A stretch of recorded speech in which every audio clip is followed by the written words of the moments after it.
네, 안녕하세요. 네, 한다맨입니다. 자, 두 번째 파트죠, 이제. 응용 소프트웨어 기초기술 활용 파트입니다. 네트워크 기초고요. 그러니까 지난번까지는 이제 프로그래밍 언어 쪽을 많이 했었어요. 물론 외워야 되는 과목 그 용어들도 좀 많이 있었지만, 코드 자체를 분석하는 그런 게 필요했었어요. 근데 지금 같은 경우는 이제 암기 과목이라고 보시면 됩니다. 이제 부지런히 암기하시고요. 중요하다고 하는 내용들은 필기도 하면서 자꾸 암기하시고 문제도 풀고 그러셔야 됩니다. 자, 보겠습니다. OSI 7계층입니다. 어느 자격증이나 컴퓨터 자격증에 통신이 들어가는 자격증들은 모두 OSI 7계층에 대해서는 아주 중요하게 다루고 있습니다. 그래서 완전히 꼼꼼하게 공부하셔야 되는데, 정의도 당연히 알고 있어야죠. OSI 7계층이라는 건 국제표준화 기구인 ISO, OSI를 거꾸로 했어요. 그러니까 OSI를 거꾸로 해서 ISO라고 보시면 되고, 원어는 몰라도 됩니다. 여기서 개발한 네트워크 계층 표현 모델입니다. 각 계층은 서로 독립적으로 구성이 되어 있고요. 각 계층은 하위 계층과 상위 계층으로 나뉘어져 있습니다. 하위 계층을 이용해서 상위 계층의 기능을 제공하고 있다. 그러니까 하위 계층은 보통 기계에 가깝습니다. 기계. 상위 계층은 소프트웨어에 가깝습니다. 그러니까 그 통신이 이루어질 때 여러분 그 기계의 랜선을 땅 타고 들어가서 아주 복잡한 방법으로 연결돼서 그 컴퓨터를 이용해가지고 컴퓨터로 이메일을 탕 보내잖아요. 그죠? 뭐 그런 경우도 있고, 상위에서 소프트웨어로 이제 이메일 프로그램을 작성해가지고 메일 전송을 누르게 되면 이렇게 해가지고 또 기계로 똥 타고 들어갈 수도 있죠. 그죠? 그러니까 이게 컴퓨터로 치면 하드웨어와 소프트웨어라고 보시면 됩니다. 그러니까 어떤 내용이 나한테 전달될 때는 당연히 기계로 들어온 다음에 쓱쓱쓱 해서 프로그램으로 보여지는 거고, 보낼 때는 소프트웨어에서 이런 식으로 가가지고 기계로 빠져나가는 그런 방식인데, 얘가 하위 계층이고 얘가 상위 계층이다라고 보시면 됩니다.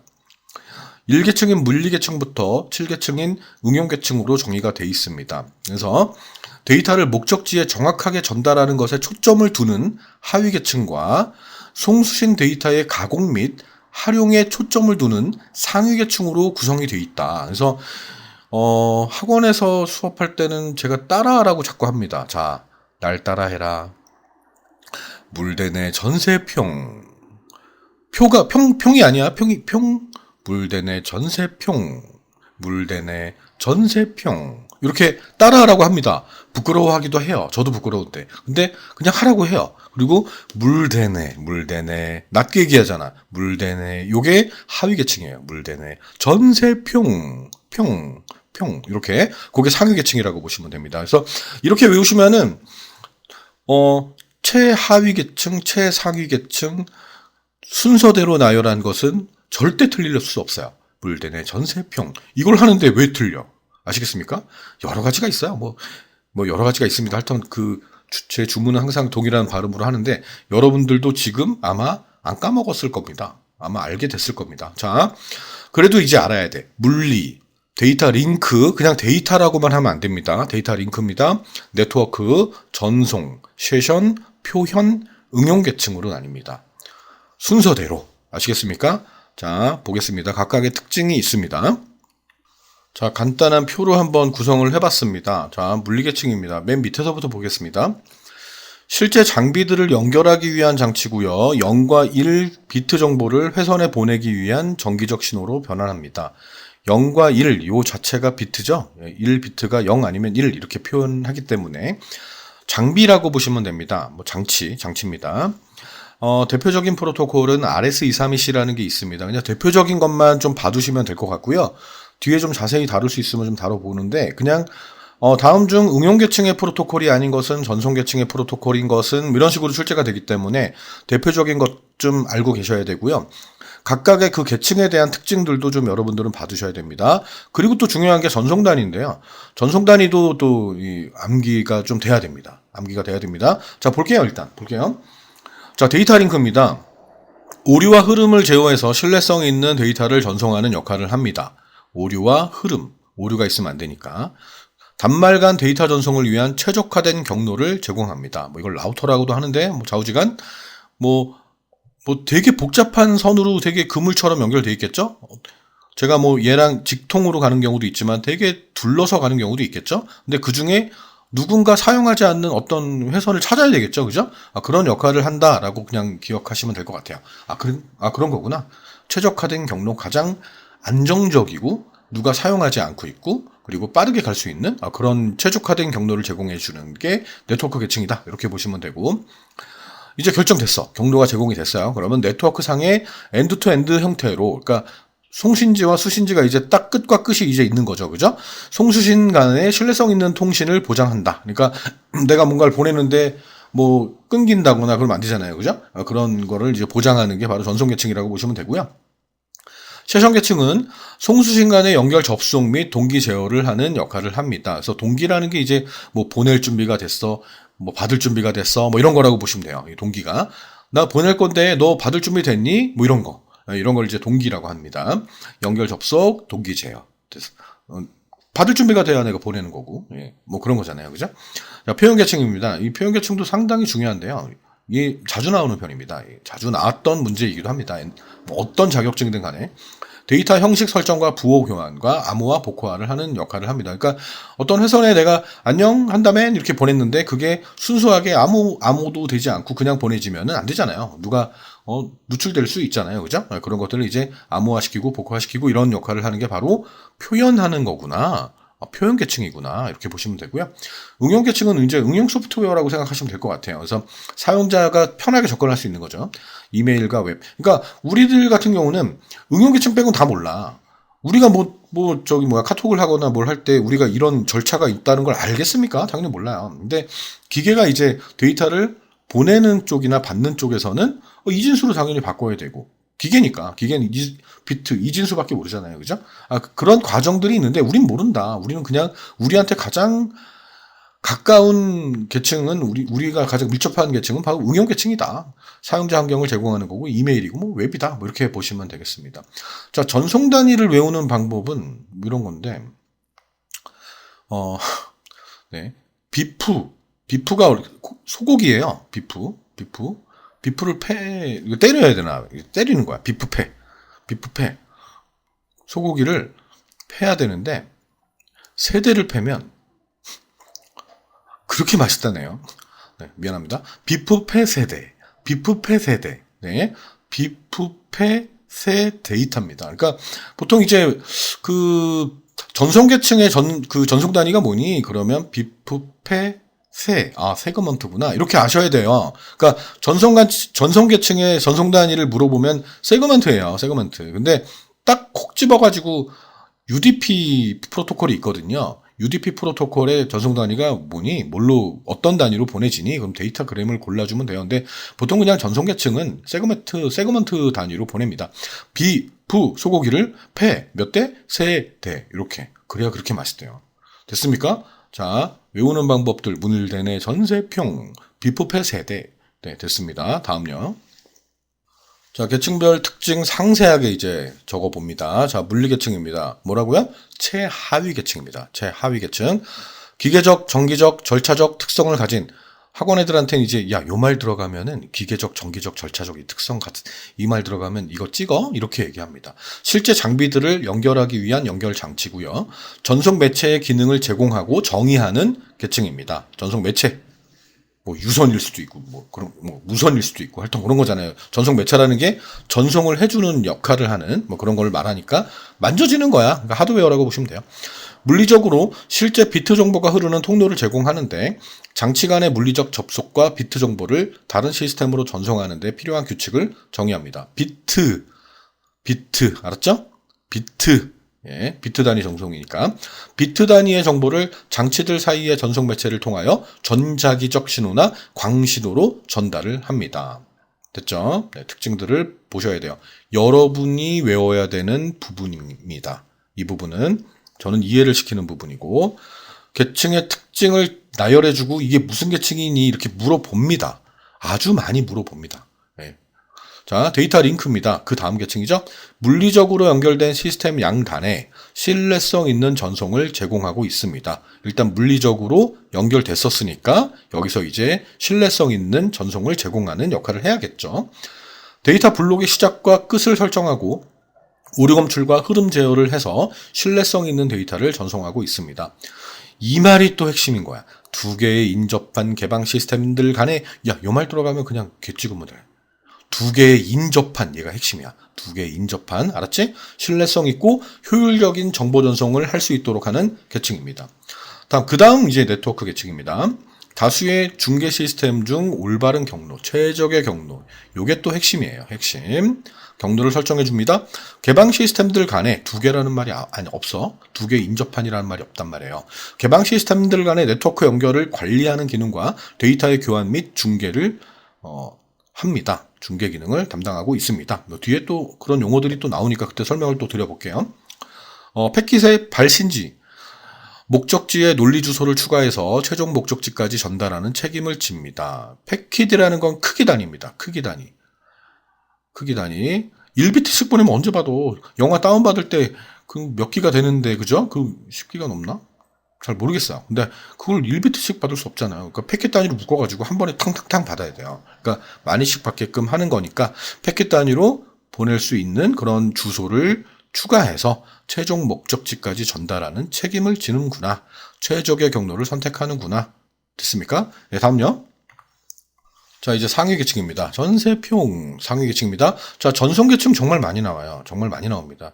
전송 계층에 속하는 프로토콜을 찾으라는 문제도 많이 나와요. TCP하고 UDP 이렇게 찾는 문제가 나옵니다. 송신 측과 수신 측 사이를 실제로 연결합니다. 실제적으로 이제 연결을 합니다. 경로를 설정하고 막 책임졌다면 이제 실제 연결하는 담당을 하는 게 바로 전송을 담당하는구나. 아, 그렇구나. 네.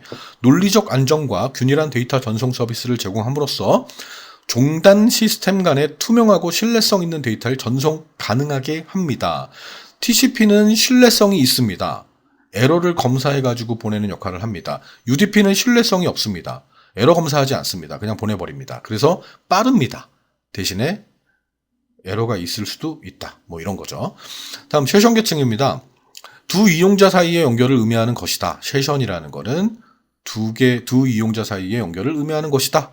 개체들 간의 관련성을 유지하고 대화 제어를 담당하는 계층입니다. 송신, 수신 간의 논리적 연결 및 통신 시스템 간의 상호작용, 동기화, 프로세스 간 동기 제어, 동기가 좀 많이 들어가죠, 그죠? 이런 말 많이 들어가요, 그죠? 동기라는 게 뭐라고요? 보낼 준비가 돼 있고, 받을 준비가 돼 있고, 뭐 이런 걸 동기라고 한다고 했잖아요, 그죠? 다음, 표현 계층입니다. 얘기하다 보면 좀 흥분하는 경향이 있어서 그냥 할게요. 자, 표현 계층입니다. 프레젠테이션 레이어입니다. 코드 문자를 번역하여 일관되게 전송하고 압축, 해제, 보안 기능도 담당합니다. 그냥 막 보내면 안 된다 그랬잖아요. 세션 계층에서 받은 데이터를 응용 계층에 적합한 형태로 변환하고 응용 계층으로 받은 데이터를 세션 계층에 보내기 전에 통신에 적당한 형태로 변환합니다. 이게 왜 필요할까요? 통신할 때 우리들이 일방적으로 보내기만 합니까? 카톡을? 아니잖아요. 내가 보내면 그 사람이 답도 하고. 그러니까 송수신을 한다는 거예요. 그러니까 위에서 내려받기도 하지만 밑에서 올라가기도 해야 되잖아요. 그래서 세선에서 받은 거를 응용에 적합하기도 하고 응용에서 받은 거를 세선에 적합하기도 하고 뭐 그런 역할을 합니다. 그래서 요 말이 핵심이기도 하고요. 이건 뭐 그냥 꼭 들어가는 말이에요. 암호화, 압축, 코드 변환, 구문 검색 이 말 나오면 암호화 표현 계층입니다. 됐습니까? 응용 계층입니다. 어플리케이션 레이어. 어플리케이션, 이게 응용 소프트웨어 할 때 어플리케이션 소프트웨어 뭐 이렇게 하잖아요. 그죠? 사용자에게 편한 환경을 제공하고요. 이메일 웹을 통해서 사용자가 OSI 환경에 접근할 수 있도록 서비스를 제공합니다. 전자사서함, SMTP. 메일 보낼 때 쓰는 약속입니다. 파일 트랜스퍼 프로토콜. 파일을 주고받을 때 하는 프로토콜입니다. 텔넷, 원격 접속. 먼 거리에 있는 컴퓨터에 연결해서 마치 내것인 것처럼 쓰는 걸 텔넷이라고 합니다. 그래서 애들한테 그 약자는 그게 아닌데 외우라고 할 때는 SMTP가 샌드 메일이라고 외울래? 그냥 샌드가 보낸다는 뜻이야. 야, 보낸다는 뜻이다. 아니면 송신, 메일 송신이니까 송신이야, 송신. 송신할 때 송신이 이게 S니까. 알았지? 샌드 메일 이렇게 그냥 외워. 약자는 그게 아닙니다, 여러분. 그리고 반대가 있어요. POP3이라는 거 있어요. 얘는 메일 수신 프로토콜이에요. 얘는 메일 보낼 때 쓰는 거고요. 그러니까 받을 때, 그러니까 메일을 받을 때. 그러니까 얘는 메일 수신입니다. 파일 전송 프로토콜, 텔넷, 전화를 걸어서 네트워크에 연결한다 뭐 이런 개념이라고 보시면 됩니다. 그러니까 먼 거리에 있는 컴퓨터를 내 컴퓨터인 것처럼 쓰는 거. 그 외 응용 계층에 HTTP도 있습니다. 뭐 이런 것도 있어요. 네, 다음요. 다음에 뭐가 있을까? 자, 다음에 OSI 실계층에 계층별 장치가 있습니다. 이거 장치는 계층을 꼭 구별해가지고 굳이 외울 필요는 없어도, 외우면 좋죠. 외우면 좋죠. 자, 허브라는 게 있습니다. 허브라는 말 많이 들어봤을 것 같은데, 그 집에 그 공유기라고 보시면 됩니다. 공유기. 집에 그 셋톱 박스 있잖아요. 그 TV 보잖아요. TV가 이렇게 크게 있어요. 그럼 여기 셋톱박스가 있고, 이 셋톱박스에 깜빡 거리는 것도 있고, 무선 공유기 같은 것도 이렇게 주잖아요. 선 연결해가지고, 테레비 연결해서 테레비도 인터넷 방송을 볼 수 있는 거고, 유튜브도 볼 수 있고, 그죠? 그리고 여기 선 빼가지고 컴퓨터로 이렇게 연결해가지고, 이렇게 컴퓨터입니다. 이게 모니터, 본체, 이렇게 연결해가지고 인터넷도 쓸 수 있잖아요. 뭐 이런 개념인데, 이 허브라는 게 여러 대의 컴퓨터를 연결해서 네트워크로 서로 보내거나 하나의 네트워크로 수신된 정보를 여러 대의 컴퓨터로 다시 재분배하는 역할을 하는 장비인데 가까운 거리의 컴퓨터를 연결할 수가 있다. 유선도 있고 무선도 있습니다. 더미 허브라는 게 있고 더미가 그냥 일반적이다 뭐 이런 얘기라고 보시면 됩니다. 스위칭 허브가 있습니다. 네트워크에 흐르는 모든 데이터를 단순히 연결만 하는 기능을 제공하는데 랜이 보유한 대역폭 별거 아니고요. 속도라고 보시면 되는데 만약에 500mbps라고 할까요? 뭐 요즘은 말도 안 되지만 하여튼 500mbps 그러니까 초당 500메가를 주고받을 수 있는 속도라고 가정을 하겠습니다. 근데 컴퓨터를 제가 이렇게 5대를 제가 우리 사무실에서 쓰고 있어요. 그래서 우리 사무실은 아니고 자 이렇게 해서 더미 허브를 통해서 연결을 이렇게 한단 말이에요. 그 허브가 이렇게 연결을 하게 되면 나누기 5가 됩니다. 속도가 100mbps로 떨어지는 거예요. 자 안정적으로 진행은 되겠지만 속도가 그만큼 떨어진다라는 거예요. 근데 스위칭 허브라는 거는 네트워크상에 흐르는 데이터의 유무 및 흐름을 제어해서 각각의 노드가 최대 대역폭을 사용할 수 있는 지능형 허브를 우리는 스위칭 허브라고 합니다. 최대 속도들을 다 낼 수가 있어요. 됐습니까? 네, 그렇게 가능하게 만들어주는 겁니다. 리피터입니다. 리피트, listen and repeat. 반복한다는 얘기잖아요. 그러니까 뭐 이렇게 동네 가다가 이제 친구가 저를 부를 거 아니에요. 한다면 이렇게 부를 거 아니에요. 그럼 멀리 있으면 들립니까? 안 들리잖아요. 안 들려요. 신호가 약해지거든요. 약해지기 때문에 중간중간에 전달해주는 사람이 있으면 더 좋잖아요. 그죠? 그래서 중간중간에 한다면 이렇게 불러주는, 그러니까 신호를 다시 한번 재생시켜주는 그런 역할을 하는 걸 우리는 리피터라고 합니다.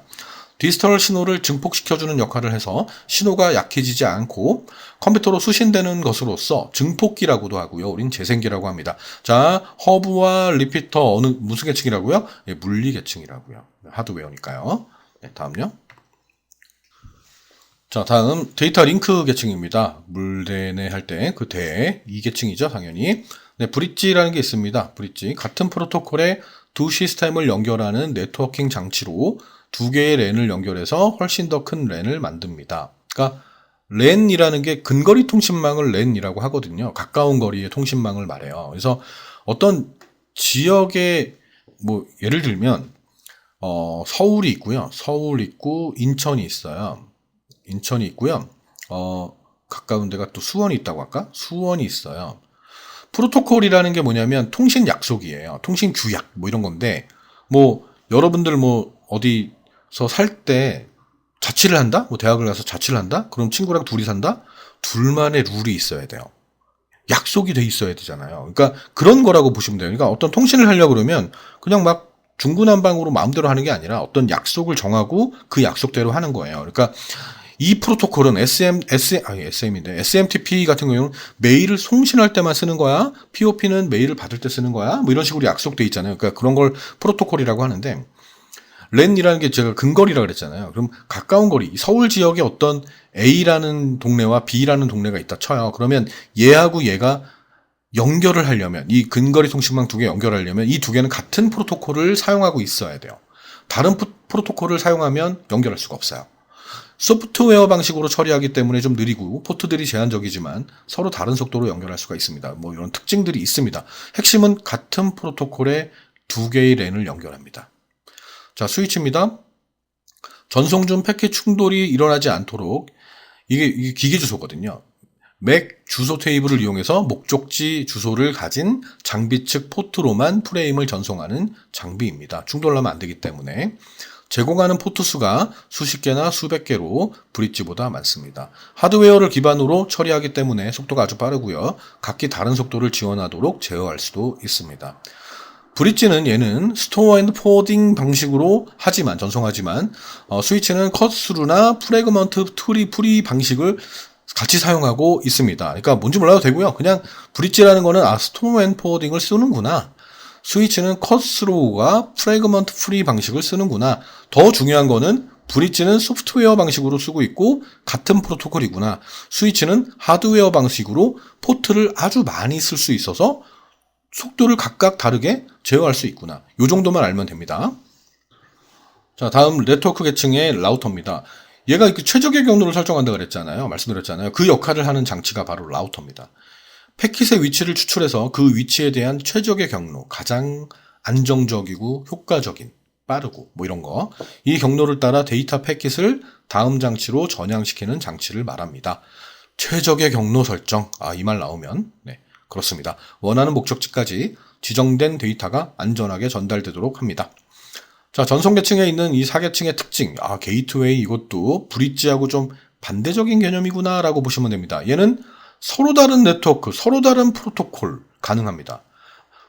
C라는 동네가 있다 치자. C라는 동네가 있다 쳐요. 그러면 얘는 1번이라는 프로토콜을 쓰고 있고 얘는 2번을 쓰고 있어요. 얘는 3번을 쓰고 있어요. 브릿지로는 절대 연결할 수 없죠. 하지만 게이트웨이로는 연결이 된다. 이렇게 그냥 기억하면 됩니다. 프로토콜 변환 기능이 있어요. 프로토콜 변환 기능이 있기 때문에 연결이 가능하다라고 보시면 되고요.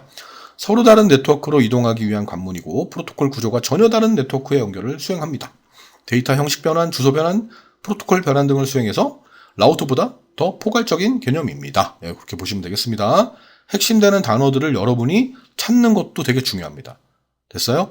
오늘의 핵심은 물대내 전세평, 비프페 세대. 아시겠습니까? 네, 여기까지 할게요. 다음 시간에 뵐게요.